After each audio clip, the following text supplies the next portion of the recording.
Yeah, everyone, how are you doing today?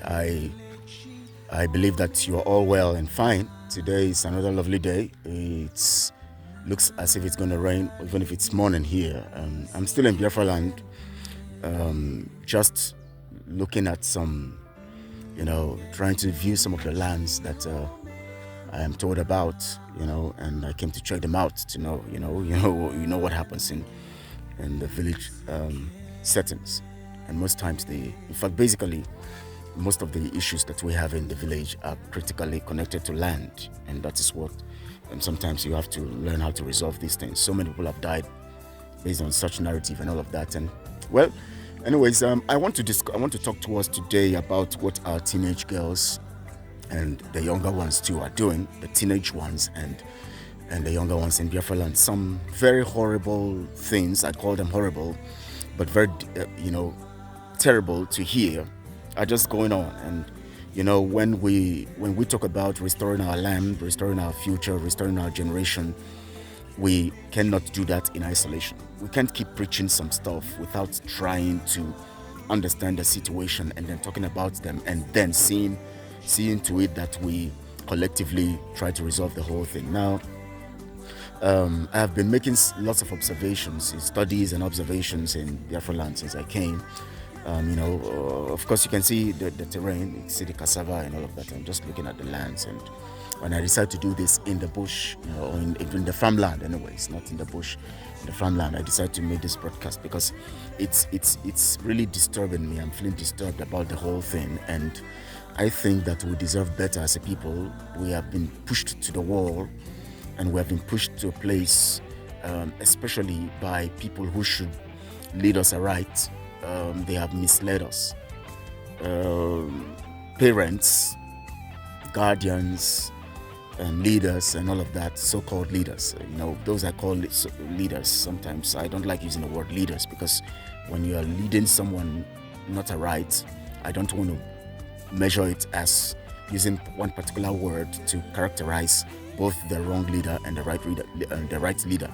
So I want to I always call those who are leading wrongly rulers, and those who are leading rightly, leaders, so that it will be that you lead and you are a leader because you lead rightly. You lead us to the path of what we should be able to know. Anyways, before I continue with this, I want you to share this video on all your social media platforms because it is important that we inform our people. It is important that we get our people to understand what is happening to us. Please share. At the same time, please subscribe to this channel if you have not subscribed. This is Truth and Truth Channel Network, and this is where we want to be stating the truth, obvious truth, and not chasing clouds, but making sure that we are focusing on the things that will help us, at the same time pointing out the errors. Now, you know that we live in a world where fundamentally wrong has become the order of the day, and if we are going to be talking about freeing ourselves, becoming more productive and all of that, and getting results, we also must be talking about how we can effectively do these things and finding solutions to the problems, not just mentioning the problems, but getting the solutions. Now, I'm going to play some audios here, and also I'm going to play a video, especially one that is from Ghana, a video from Ghana, and that shows most of our teenage girls and what is going on with them. Now, you see, even if I don't want to lay blames, I don't want to apportion blames, as we always say it, I still want to point the facts. Basically, let me tell you this. What is happening to our teenage girls this day and their desperation for money and their vague and false view of the world, their wrong impression in them about what life is about, is basically caused by parents and guardians and the society in general, because it begins first with parents and then guardians, of course, who are also standing as parents, and then the immediate environment, and then society in general. I had a very, very, very terrible experience, and when I came into Biafra land, I decided to investigate to see if these things are prevalent, if it is everywhere in Biafra land, what is really going on with our girls. Those days, we know our mothers to be very industrious, to be very homely, to be focused. Even if those days they think about their families, they think about their children, they think about being responsible they think about the value of their families. Because if you want to measure the value of a family, you look at the woman. That has been the in thing in Biafra land. The women determine the value of the family. These days, it is something else. It is crazy. It's out of place. Our women have become wild, because those who are becoming our women now, our mothers or wives right now, are products of post-war, and over time, because of the war, lots of things that happened to us, especially the subjugation, the deprivation, the inability to get what we are supposed to have as people, and the fear of the future based on the fact that we don't have what we are supposed to have as a people, the restrictions that we have, the situation we were pushed into. I just want to use simple words that everybody will understand, based on what Nigeria did to us, the British did to us through Nigeria as proxies, using even our own people who have sworn their obeisance to serve the British through the Nigeria proxy. Nigeria that is the proxy. Now, our people are afraid of the future. They're afraid of how they're going to survive. They're afraid of dying. They're afraid of so many things. And then the young girls who came out of the war then began to think of survival, and nobody was thinking about nation building anymore. People are now thinking of survival, which means that the narrative became about self, no more about us. So Biafrans used to think about us. How do we make our land good? How do I make my family a useful instrument in making the nation of Biafra good? But now we're thinking of how do I sustain? How do I eat? How do I get my children to feed? Because the fear of the future has gripped the people so much that now it is all about survival. And so we begin to see, and whenever you are going to see decadence in the system, or you're going to see things go down and bad, it begins with the women. Because the women are more vulnerable than the men. It is normal to find in empires or in the world, right from time beginning, men have always been, taking care of the families, being there for the families. But of course, they have this, capacity to actually move with different women and have girlfriends and all of that, and still maintain the sanctity of the families, or still control their families, and still have some of them have more than one wives, but still they could and still keep their families together. When the women, they get together, are reasonable.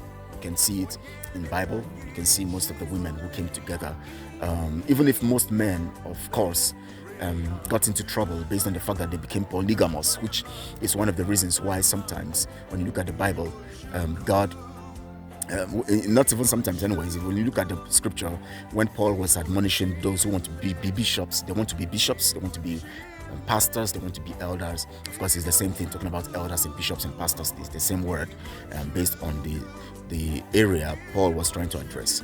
Now, Paul was saying that if you want to be that, you marry one wife, because it will help you concentrate the problem of promiscuity as a man, the problem of becoming setting a bad example of moving around with different women, is very very important to deal with, so that you can be an example to the people. So, but anyways, that's not the preaching today. That's not what I'm talking about right now. Now I'm trying to talk about what we have become. Now, I said I'm going to show you a video, and then I'll play some audio, especially the one I got from Port Novo and Benin Republic, where someone I know, a little girl, a young girl, a very little girl, whom I was surprised to hear that she started her promiscuity as early as when she was in secondary school. And then that is where, if you come to our secondary schools here, in Biafra land, you see it's lots of atrocities happening. Of course, the schools are not fenced, so the children go to school during break time or even before break time or so. You see them moving out of the school, going into bushes. The boys and the girls, some of them going to bushes. Some of them, the girls leave. Little children, little people, they leave the school. They go into the bushes, or they go to visit one man or one elderly man who is going to give them money somewhere and all of that. Lots of atrocities happening, and I want to first talk about how these things became like a norm, because the parents of the mothers of these children these days were victims of the war, or products that came out of the war, who were seeking for survival, and so they were pushed into the field of trying to survive by going around and having sex with men, looking for money anyhow. So the focus of the people now became not to become responsible, or not to become concerned about building their virtues and becoming responsible and looking forward to having productive families and becoming a value to society, but their focus became of survival. So to survive, they have to look for who has the little cash they can actually get to sustain and to survive.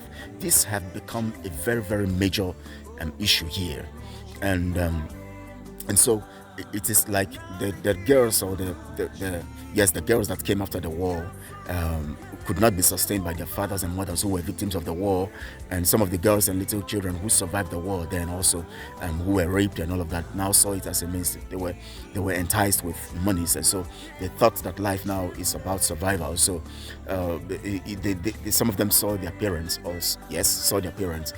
looking for how to make them survive, trying to take care of their families by going to different houses. Some of them, their parents even take them along, thinking that they don't know anything, take them along to their boyfriends, to their man friends, and going around and sleeping with men to get money to take care of the children. So they now begin to see this as a norm. Survival is about survival. It's no more about sanctity. It's no more about having a value for yourself, and the value translating into having a value for the system. Now we're talking about restoring a nation, but we are talking about restoring a nation where value for morality has gone so low that it is below average. In fact, we are talking about below 10% here. We're talking about a terrible situation where the people whom we are thinking will make up this nation that we're looking forward to, the Biafra nation we're looking forward to, would have to be the ones who would now be the instruments to give value to this nation. Now, there's no great nation without a great people having great minds to build a system, or to build, a nation. Because if you're going to talk about a nation and talk about value, talk about a real people and all of that, and a real nation of blessed people, you're going to look at the people and not just the name of the nation. So if you're going to talk about Biafra and great nation of Biafra, then you should be looking at the people who are Biafrans. It is the people that make the nation. It is not the nation that makes the people. It is the people who determine the value in their nation. It is the people who give meaning to their nation. It is the people who brand their nation. It is the people who actually are the instruments of building a great nation. That is why when you have a leader, look at America today. I was listening to Donald Trump this morning before I started this, and of course, as of yesterday, Ukraine decided, today is the 12th or so, is it 12th of March 2025, and it is morning here. It is just past 9 here in the morning, and Donald Trump said that Ukraine, of course, he's Secretary of State also, and those who went for the negotiations with Ukraine in Saudi Arabia, they thanked the Saudi king also, and then they talked about how Ukraine has decided now to accept a ceasefire. And you know that Ukraine has lost, the places they were thinking is going to be a point of them to have real negotiations with Russia, which is the Kursk region of Russia that they were actually controlling, has been taken over by the Russians. Lots of the settlements there have been taken over, and Russia, surprised them with a strategy, and that strategy was using the the pipelines that Ukraine blocked from Russia's blocked, so that Russia cannot supply gas to, Europe. Ukraine blocked it because it passes through the territory of Ukraine to into Europe, and Russia blocked that pipe. And now that pipe that's underground, that Russia, I mean that, sorry, not Russia blocked, now Ukraine blocked it. Now that pipe that Ukraine blocked is now the pipe that Russia used in setting up a unique counter attack plan and block the Ukrainians who are in Russia territory, the cross region that is Russia territory. And now many of them have gone down, many of them have surrendered, many of them have been killed. Now, um, now, yesterday, I said yesterday, and this morning, of course, we are hoping to hear the Russia agreeing to the ceasefire that Ukraine has accepted quickly, because they are losing very badly. They are losing and dropping and dead and dying and surrendering and all of that. So they're really losing. So now, but anyways, what I'm trying to say here, what the message I'm trying to bring out of this is this: when Biden was there, he had this team of people who were warmongers. They wanted war to continue because it is a means of looting America treasury, looting the taxpayers, creating a story or a narrative as an excuse, as alibi to keep sending money to Ukraine, where those monies will be stolen, because they tell you this amount is going for weapons. They are the ones who own the weapon companies. They produce the weapons. The monies are sent into those places. They tell you these monies are meant for AIDS. They are the ones who control the AIDS. Their companies are the ones who control the AIDS and all of that, Bill Gates and co and all of that. And then the monies go into their companies. They are the ones who are in control of everything that makes up the program for or makes up the activity for the war. So they use their companies to launder these monies. They use Ukraine's war as an excuse, as an alibi, to take the monies down there, and then they send it to their companies because they have to pay their companies to do the. So it's a whole lot of criminal, thing, very criminal thing, and it is really mind-boggling. But when Biden was there, you can see that it gave an impression to the world about America. So America was still America, but because a wrong person was controlling or was in leadership, it was going like it is creating a forum or a platform for global world or World War III to happen. And we also saw it coming. It was so glaring that World War III was coming. And of course, they are the ones who are creating the nuclear weapons, and they are the ones creating their defenses where they are going to hide. So when World War III comes, they want to test the nuclear weapons on the people and then use it as a means of enriching themselves further, because by the time they have killed most people in the world, they will still have to get their children or the people who are their subordinates, or those who are their henchmen, whom they have hidden from the global effect of the nuclear weapons. Those ones will now come. They would be able to loot more money. They will be able to get them now to control humanity, and then they want to build the world the way they want it to be. Now, America is still America, but the people who are in control had criminal mindset. So it now didn't change the name America, but it is now the people who are now defining what America is. So now that Trump has come in, now what his actions and his way, according to what he said, like I was trying to say initially, he said this morning that he has signed about over 100 executive orders and has actually executed over 400 and taken actions, 400 on critical executive orders, taking actions, about 400 actions and all of that in 66 days in office. 66 weeks, sorry, 66 days. Yes, that's 6 weeks. So in 6 weeks being in office, he has done all of this stuff. Now, you see, so it is not about who is there. It's not about the name of the nation. It's about who is in control.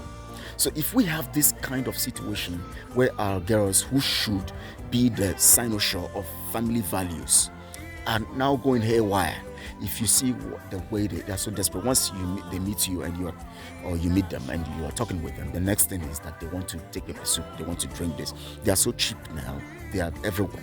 They want you to take them to go and take pepper soup. They want you to go and take them to take shawarma. They want to, and you begin to wonder what is going on in this place.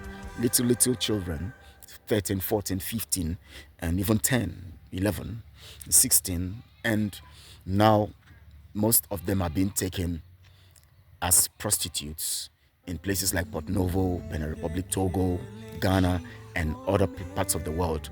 Now I'm going to play this particular video first because this is the first part of this broadcast. I'm going to be making the second part of it where I'm going to give you the details of all of this stuff, of all of this stuff. Now, but for this particular one, I'm going to play this video that shows you the level, or that is an example of what I am talking about. Very, very horrible situation we're talking about here. Very, very horrible. I tell you, it's very, very horrible here. And I'm going to just watch it, please. When is after 2 minutes you cut it? Huh? Speak loud. My name is Ike Lobichama. From where, please?